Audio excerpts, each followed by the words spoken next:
So we receive referrals for at-risk whānau, people who have nothing, they are living in severe poverty, from government organisations every day, right?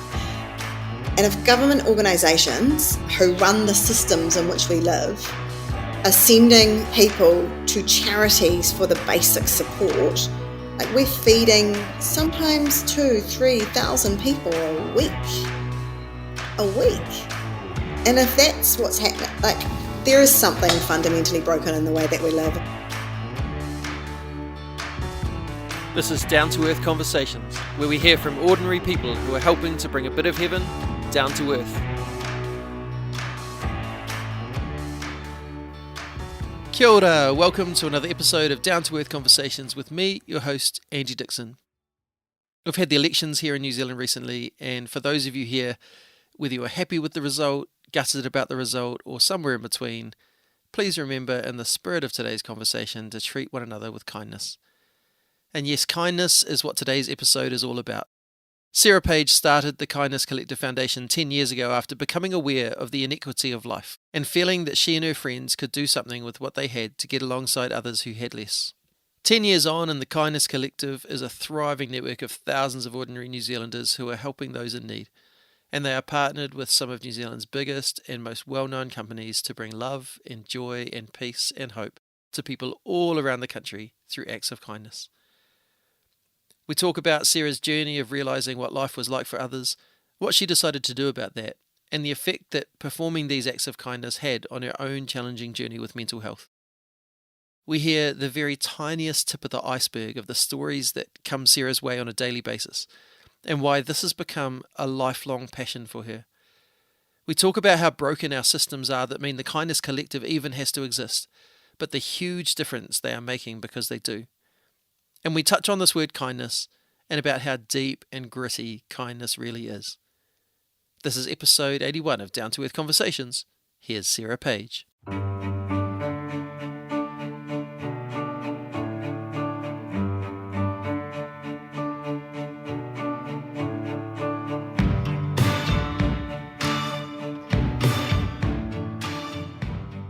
Kia ora, welcome to the podcast, Sarah Page. Kia ora, thank you so much for having me. It's very nice to see you again after so long. Yeah. I don't want to think about 23, 24 years, 20, something like that. Let's be gracious and say 20-something. Yeah. But nice. I think it's a lot longer than that. Yeah.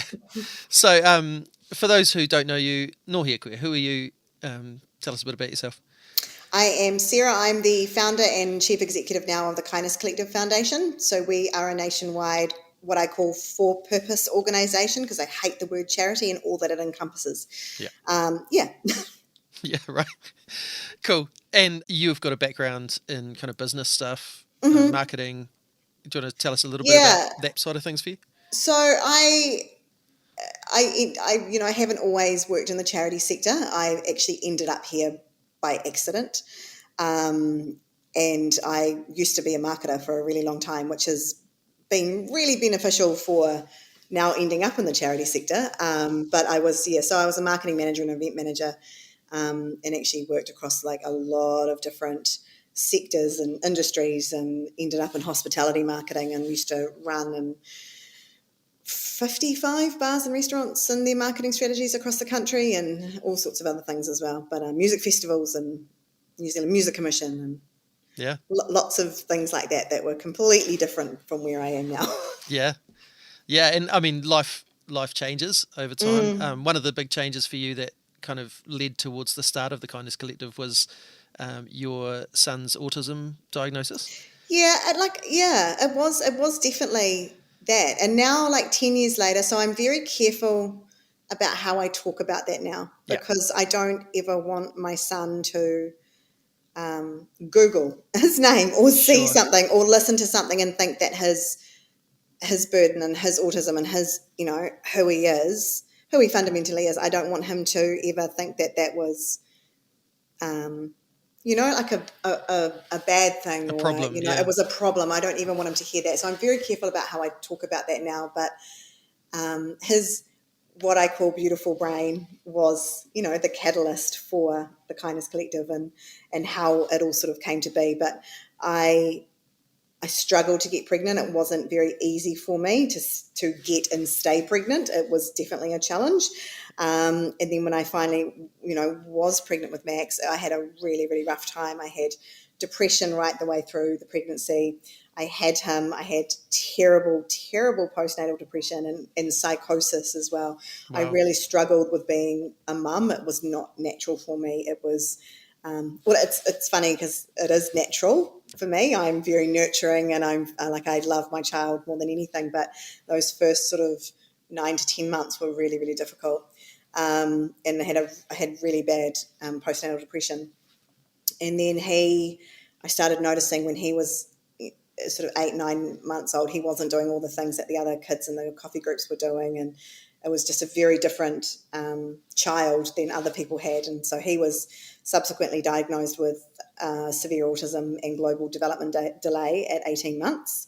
And that sort of thrust us into the world of autism and childhood disability in New Zealand and all that encompasses. How did that change your worldview, your perspective Oh on my life? goodness, it changed everything. And I'm so grateful now. I'm so, at the time it was really challenging because, when you have, a child with an illness or a disability, or there's something is perceived as being wrong, you put everything that you are into finding a solution. And what I didn't know, and it took me some years to figure out, was there didn't actually need to be a solution. He's perfect the way he is. Yeah. We just needed to adapt ourselves. And we did, and we gave him the best tools possible for him to navigate a world that is not set up for people with autism to live in, which is our bad, not their bad. Yeah. It took me some time to get there, but I got there, and now I'm so grateful because he's the most beautiful human being I've ever been lucky enough to be around. But that was, a very big eye-opener because, I don't know if you've ever been in community, Facebook groups. Oh my goodness. But I joined like a lot of the autism parent Facebook groups and trying to kind of, get advice and all that kind of thing. And I, because of my privileged position with my career and my husband's career, and we had money and we had family and, we had all these resources available to us, we were able to get help. We were able to get a private diagnosis. We were able to get, all the different therapies and things like that and everything that he needed to help him. And I was soon finding really quickly that unless you have that kind of privilege in Aotearoa, you do not have that available at your fingertips. And there were so many whānau that couldn't access support. They couldn't access anything to help their children, but they were having trouble putting food on the table as well. And that was a very big lesson in, holy shit, you are very, very lucky. Yeah. And once you realize that, you can't unrealize it. And that position, I think, that kind of realization of how lucky we were really spurred me into action to support other people that weren't born on an even playing field, I've touched with a number of my guests talking about disability and theology and a whole bunch of stuff around that idea of social disability, where we've had this medical view of something is wrong with you. Yeah. And yet there's another way to look at it, which is that actually just society is not set up to cater for people who are different. It's really not. Yeah. And that's actually what's disabling them. Totally. So society is set up for Pākehā, usually, sorry to say it, but men, it is set up, and the system is built around success for a certain type of person and no one else. But if you're in that lucky minority that can break through, then you're hailed as a hero. Yeah. But actually, it's just the system is not set up for everyone to succeed. Yeah. I mean, I'm helping fundraise at the moment for a friend who's been on the podcast, Manny Cox, who he's in a wheelchair and needs a vehicle because he's quite tall, and you have to have a certain amount of clearance over your head when you're in your wheelchair in a vehicle. Yeah. He's got to get a very expensive vehicle, and there's just not the funding to cover it. Of course he's not. And, he basically needs a whole lot of extra help to be able to do what I take for granted. Totally. Through and no fault of his own. no, and I No. mean, even the fact that, I can find a $3,000 vehicle and it will suit my needs. It won't be amazing, but it'll suit my needs. Whereas he just can't do that, So Totally. I totally hear what you're saying about that, and beautiful that you were able to see that and that you've grown in that, and that your son has got a mum who sees him like that. I think that's really beautiful. Oh, totally. Like I would like he's, I would never stop his stims or all the unique things, and the fact that he asks me the same question 50 Yeah, times in a yeah, row, yeah, like, and you just answer it. And he's, anybody that meets, and I'm super biased, obviously, but anyone that meets my son just falls in love with him. And I did this campaign with Saban a couple of months ago, and they asked me what was the word that describes your child, and everyone who did it had to answer. And for me, all I could think of was the word joy, because he is just so joyful. And I think, had he not been autistic, who knows? Like, it might have been completely different. But that has been like a massive cause for change for all sorts of people in our yeah, lives. yeah. So you saw this sort of other side of life, this way that life wasn't set up for Yeah. people, and how did that then lead to the Kindness Collective Foundation? Yeah, well, it's like, I don't know, I'm sure you do actually know, but giving is super addictive. And I had really bad depression. I was, starting to focus on something that wasn't my own darkness, I guess. And I started, I'm a very persuasive person. If my friends and family will agree, like, I'm very good at getting stuff. So I would, coerce or ask, beg, whatever, Yeah, my friends to donate things. And then, I had a network of, 50 people. And then the next year it was 500, and then it was 1,000, and then it was 2,000 people, and then it was more and more and more. And the ability of, we were able to do more for different communities and support more people and more people. And I started to get really addicted with the, with giving, and how good giving made me feel, but also witnessing the change in my friends and my family, and some of my friends and family that were once very focused on, in the same way that I was focused on self, and it's, I guess what I have learned along the last 10 years is it's really difficult to be focused on your own depression and darkness and stress and anxiety and all those things that happen in our lives. It's really hard to feel those emotions and feelings when your focus is uplifting other people. yeah, And so I think over the years that depression lifted, and I started to have another purpose. And, and some people, if you're a religious person, you would say that would be a higher calling. And, and I have friends within the sector that are Christians and do believe that God has called them. I don't believe that. I believe that this is the right thing to do, yeah, and it's not to do with a God or a universe or whatever it is, but I believe that this is what we should all be doing. And I think if we all took care of those that were, I hate this word, but I'm going to use it, vulnerable in our society, like if we all just focused on, other people and making sure other people had what they needed, then we'd be less focused on our own shit. There'd probably be a hell of a lot less issues, challenges, depressions, all those sorts of things. People would maybe want less, and I think the generosity you're talking about is also seeing the need and the unfairness and the the way that systems don't work.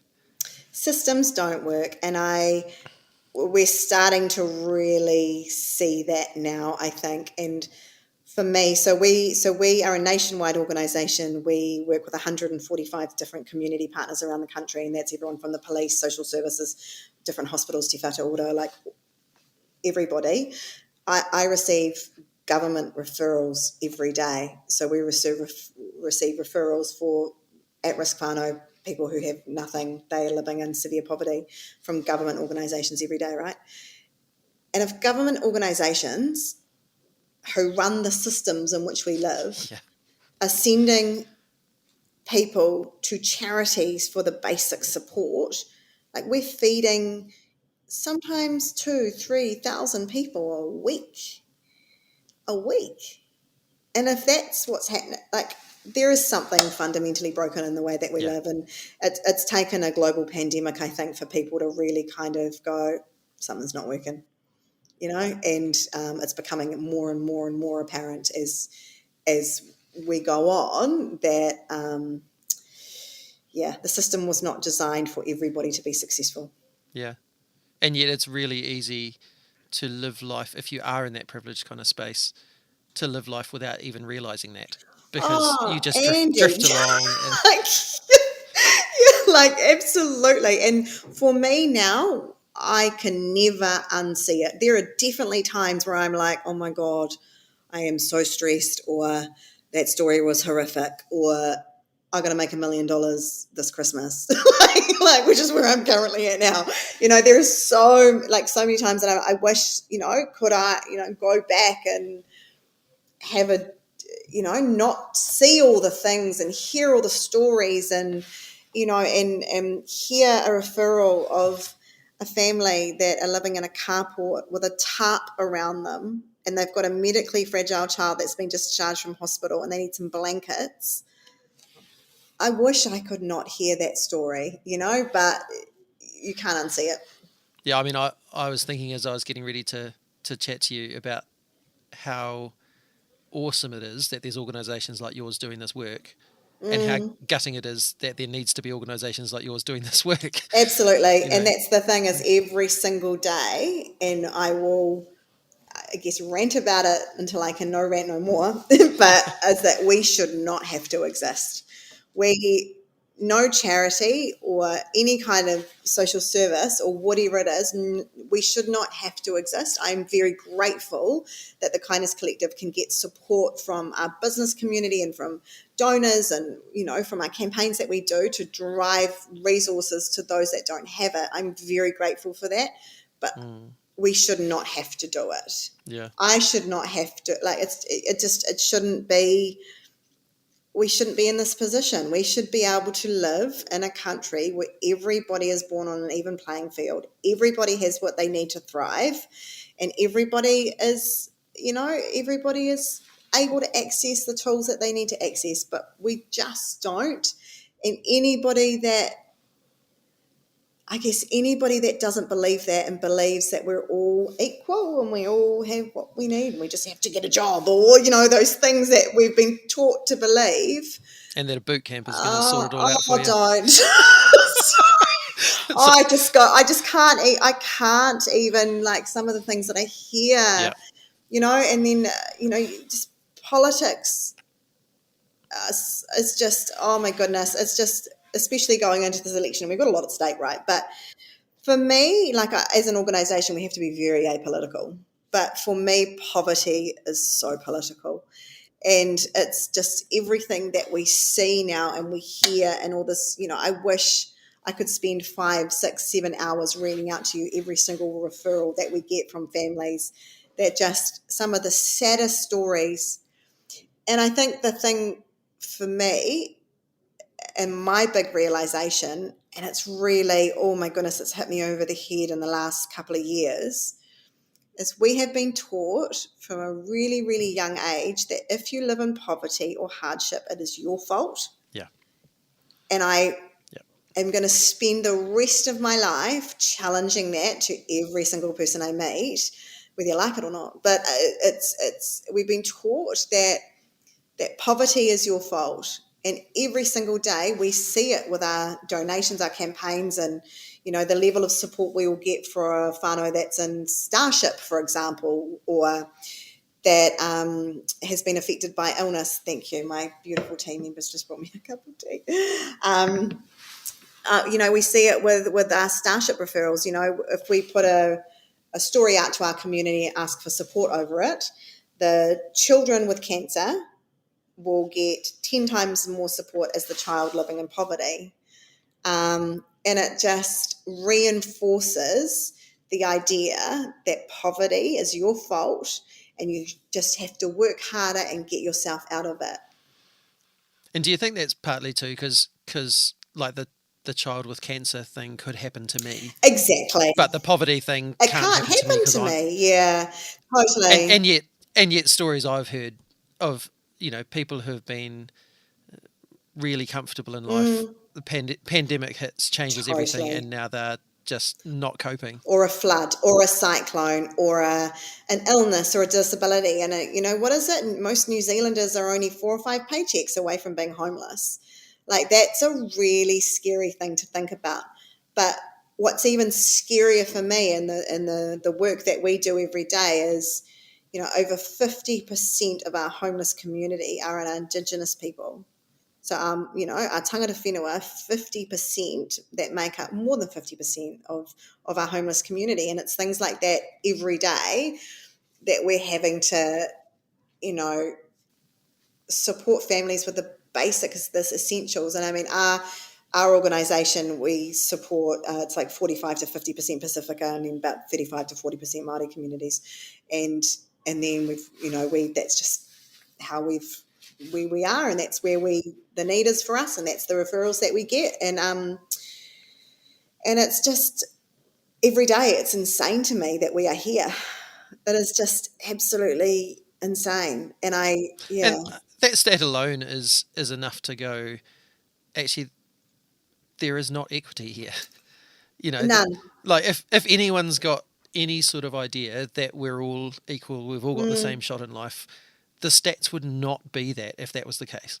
Yeah, no, absolutely not. And we just don't. And we just see it in so many different ways. The prison systems, the homeless rates, the amount of Māori men and women in prison on first-time drug offences, yet we can have CEOs getting away with $1 billion. Yeah. Anyway, let's not go there. We'll be here for 17 Yeah. hours. But Yeah. but it's just now every day that we are doing this work, we are seeing, the need at the moment in the community is just unreal. It is. And it's not just those that were living in poverty as well. It's things like natural disasters have really tipped that edge. So there are people that were doing okay beforehand. They were able to make ends meet. They were able to pay the bills. They were able to pay their rent and buy food. And now it's just this last 6 months has really pushed a lot of people into poverty. So it's busy. Yeah. So, in terms of your, like we've kind of talked about the general idea of kindness and what's going on, what needs addressing.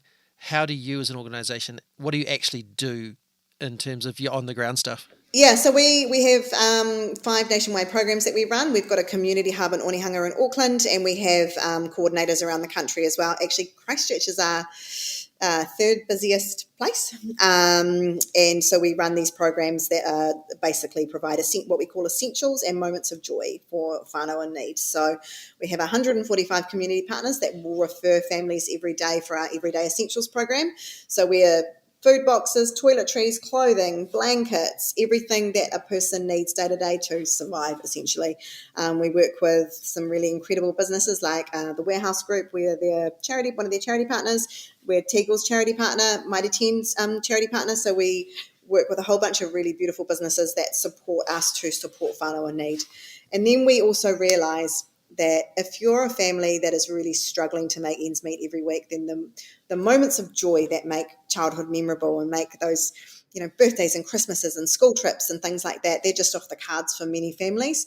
So we also work with hospital boards and police and lots of other places as well to give children moments of joy. So that can look like we get all the Starship referrals and hospital referrals for kids, the oncology wards and other wards, and that can look like an All Blacks visit or a cake and a giant Lego set. And then we also work with a lot of schools and ECS centres and send Lego around the country because we work with Lego. So we send Lego everywhere. And then we also open the Christmas Joy Store, which is apart from my son, my greatest joy in the entire world and the thing I'm most proud of. So the Christmas Joy Store is New Zealand's first social toy store. So it's essentially, if you can imagine, Toy World at Christmas, Mariah Carey on repeat, fairy lights everywhere. It's themed. this year's theme is bougie Smith and Co. So it's like the Santa's Grotto, white snow everywhere. It's going to be fantastic on a charity budget. Not Smith and Co. budget, but it's a social toy store. Referred families and caregivers are invited to shop for their children. They get to choose gifts, 4 gifts per child off the shelves that they actually know their child's going to love for free. So they are given a shopping basket, a trolley. We have a giant wall of Cadbury. We have a food market, and whānau can just come in and go, cool, I know Andy loves trucks. I'm going to get him a truck. I'm going to get him, and they can choose. We've got a store in Auckland this year, a store in Hawke's Bay, and then next year we'll have one at Otautahi as well. So there'll be 3 stores, and then we'll eventually build and just have stores everywhere, because I think that's the model, is the dignity of choice, because everybody deserves choice. And I think one of the other narratives we've been taught along the way around poverty is that beggars can't be choosers. Yeah. But that's bullshit, because everybody deserves choice, and so the store is all around choice. And so last year we did Christmas for 10,370 kids, and this year we want to do 20,000 kids, which is roughly 60 to 70,000 presents, which is terrifying. But beautiful. Keeping me up at night. But we'll be fine. Yeah. We'll be fine. But so the store is one of our kind of moments of joy. So we do the PJ project, and we work with the warehouse to provide one-to-one to families as well. And we have a school program, and then we do build projects, because I like to do things differently. We work with Mitre 10 to build school gardens as well. Yeah, cool. Yeah, there's a lot of different stuff, but it's I believe in being community led, and that we do not need another charity sitting in a building somewhere dictating what communities need. So we are not single cause driven. Mahi is very varied. We do lots of different things, and because we just go where the need is, essentially. Yeah. I love that. You've got the things, I'm really passionate about this thing, so I'm going to make that happen. But also, there's a need over here, so let's work on that as well. And I think I love the idea that, I mean, it's in your name, the Kindness Collective. This is about a collective of people all working together to make a difference. It's not about It's me. not Sarah Page making a difference. That's absolutely it. And I am very careful not to make it about me. I don't want this to be a brand about me. I'm not going to make... I want it to be about a community, and I think that it is, and and because it does take all of us, it takes the whole community to be able to support everybody and to create an Aotearoa where everybody can thrive.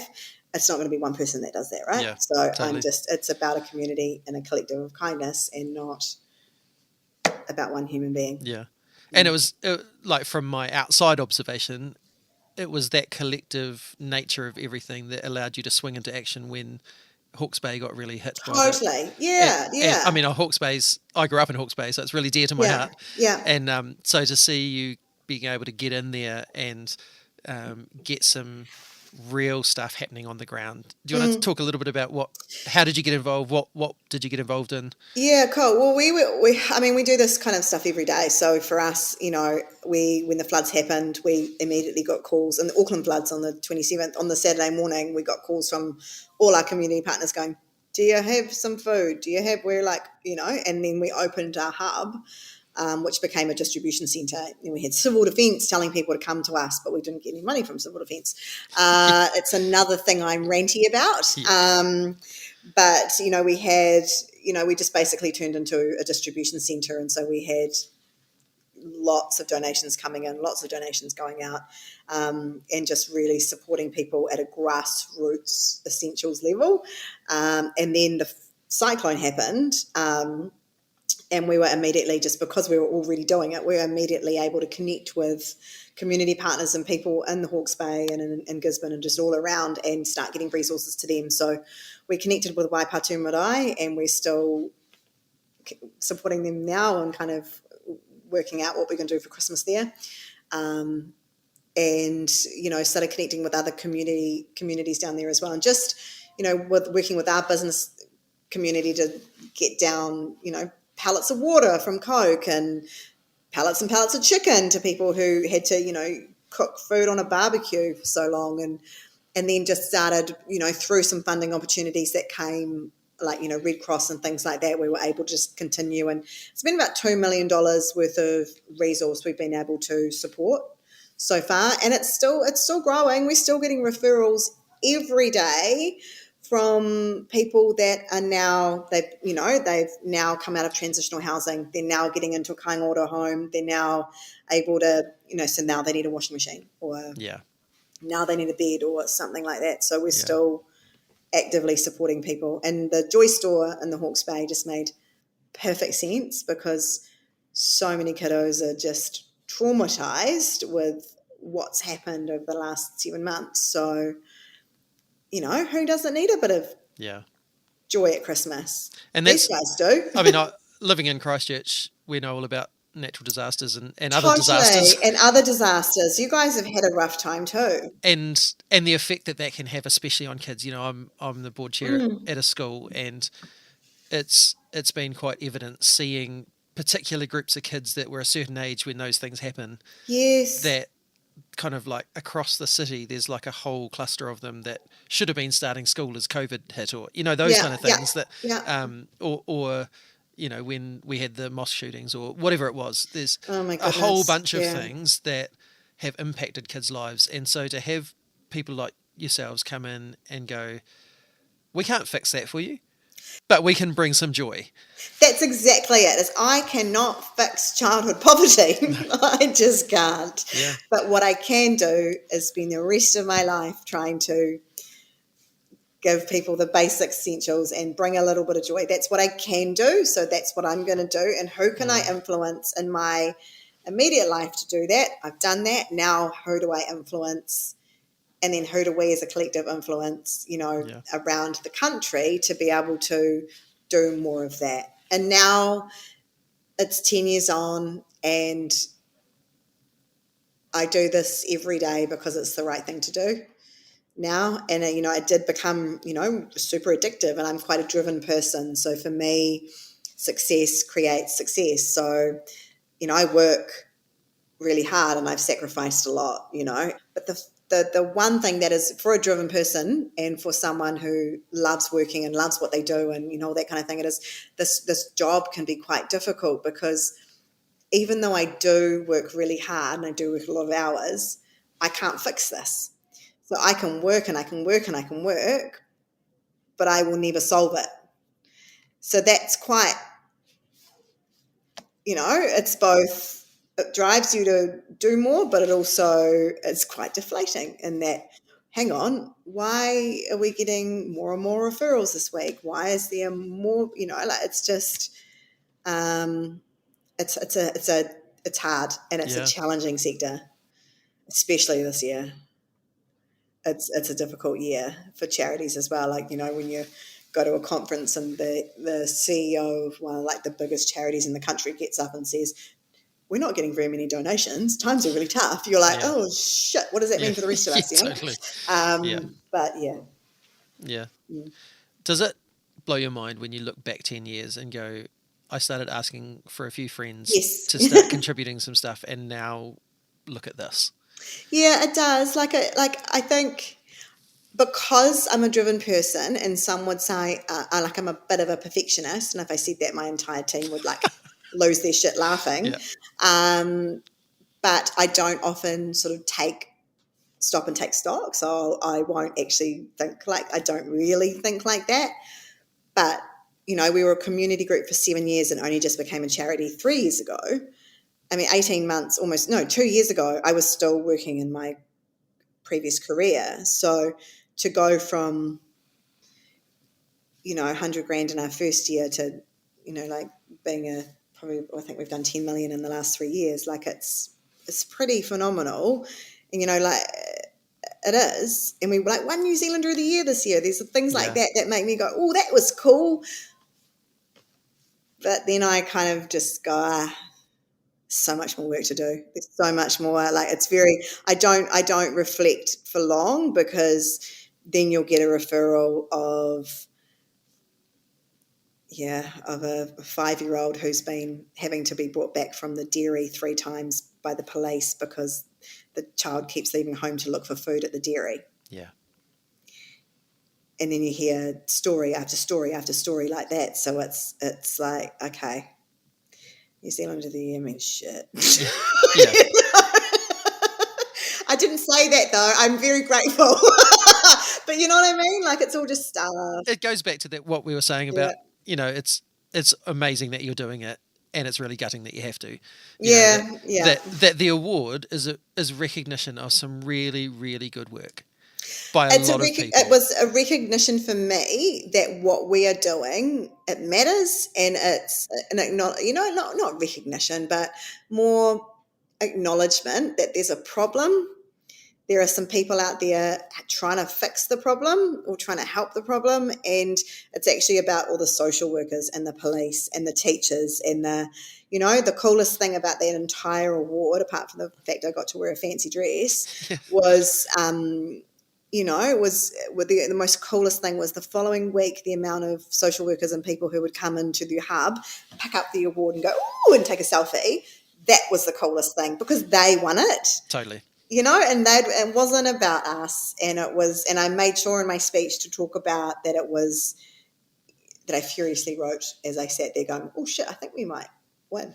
But it's not about us. It's about the social workers on the front line. It's about everybody out there. It's actually about the families that have to live this life every day. Like that's the thing that we should be focusing on. Yeah. And I think that's beautifully summed up in your organisation's name, actually, with the word kindness. Yeah, and I think for us, like kindness, there's this one person that ruined the word kindness for us, but it was my word before Jacinda made it a thing. I think she copied us, and if she's listening, I've said that to her face, so it's fine too. But kindness isn't this fluffy buzzword. It's not. Kindness is urgent. It's empathetic. It's realizing that the only difference between you and me is luck. It is the only difference, but it could be any of us. So it's a word that for me is all about action, and it's not just a slogan on a t-shirt. It's actually it's a really important word, and I think if we can just inspire anyone to just think about those in their community that aren't doing as well as them, whether that's through your vote or through, whatever it is, or, donating the cans out of your cupboards or bringing a toy in at the Christmas Joy store. Or so it doesn't even have to be through the Kindness Collective. It can be, through a charity or an organisation that resonates with you. I think then I will be happy. Mm. Yeah, maybe.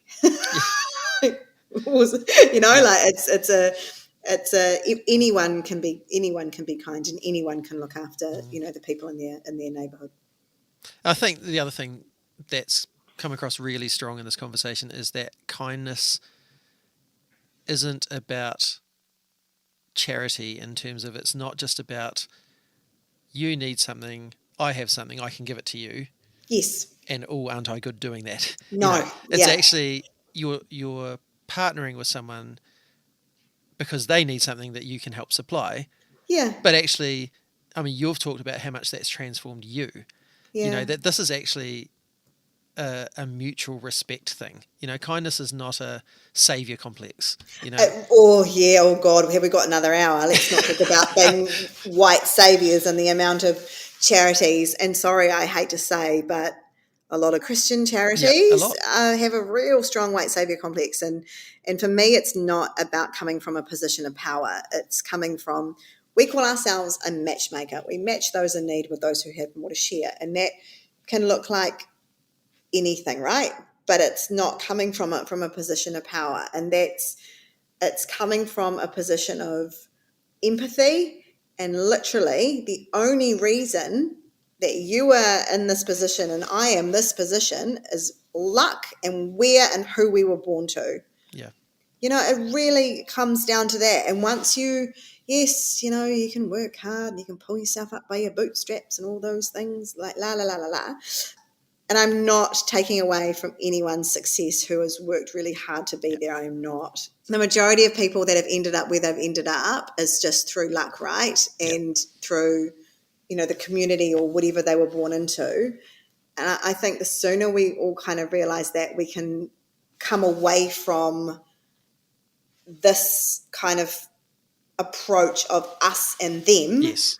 Yeah. And it's actually, we are all in this together. We all need to come together. It takes all of us to live in Aotearoa. We need to stop coming at it from a position of that power and us helping, I hate that word too. Helping. Yeah. I have a list of ick words. Vulnerable, helping, charity. No, helping's fine. But there's a lot of really great operators in the charity sector, and there's a lot of organisations that I think need to take a step back and remember why they're doing it. Yeah. Well, it's great to see that you know why you're doing it. Oh, yeah, but I'll still need check-ins. I mean, we're only, I still, from time to time, will just remind myself, of what it's all really about. But I think there are a lot of organisations that need to step away from being a white saviour. Well, on that note, I think that's actually, it's a good place to finish, because that's a good challenge for us all of us who are listening, to go, actually, where can I contribute? And how can I do that in a way that is not bringing a position of power? And it's not about me. Is about giving and doing the right thing. We talked before we started recording about how Christians often have an agenda of trying to convert people. And or getting to heaven. Yeah. Or whatever it is, And actually, the reason we should be kind is because it's the right thing to do. And so if people wanted to support what you're doing, wanted to become part of what you're doing, how do they go about that? So we have all these different programs that operate nationally, so people can get involved at any kind of level, but our website is kindness.org.nz, which is the easiest website in the world to remember, but there's all sorts of different information there about how you can get involved, and people can join the PJ project with their club or their school or their business and collect warm winter PJs over winter. Hence the term. Anyway, I just went it 3 times in a row. But they can collect PJs, and then those go directly to children around the country that need them, And so we do that at Christmas as well. There's so many different things that people can get involved with. Well, thank you for your time today. Thank you for taking the opportunity to share about your change in worldview, your change in perspective on life. Thank you for all that you're doing to spread a bit of kindness around Aotearoa, and thank you for what you're doing to bring a bit of heaven down to earth. Ka kite, thank you very much for having me. Really good to chat. Hello, hello heaven. Will I hear you whisper to come near? I'm so grateful to Sarah for sharing this journey with us. I love the idea that kindness is not a fluffy thing. Kindness is actually such an amazing and potent weapon in the fight against inequality. I think it was also important to hear Sarah say that she isn't going to be able to fix things for people, but she can help to bring a bit of joy and peace into their lives regardless. Sarah, thank you so much for who you are and for what you do. Here is a blessing for you. Sarah, may your family know joy and abundance as you live your lives to uplift others. May you always be surrounded by others who share your passion and who can be kind to you in those moments when you need it. May your son continue to grow and flourish in the world through the love and nurturing that he receives from you and Dave, and from understanding the beautiful gift that he is to the world. May the Kindness Collective continue to bring aroha and joy and peace and hope to people across the motu, as you find ways to show kindness to those in need. May finances flow and your volunteer base grow so that you can accomplish even more as you look to make a difference in people's lives.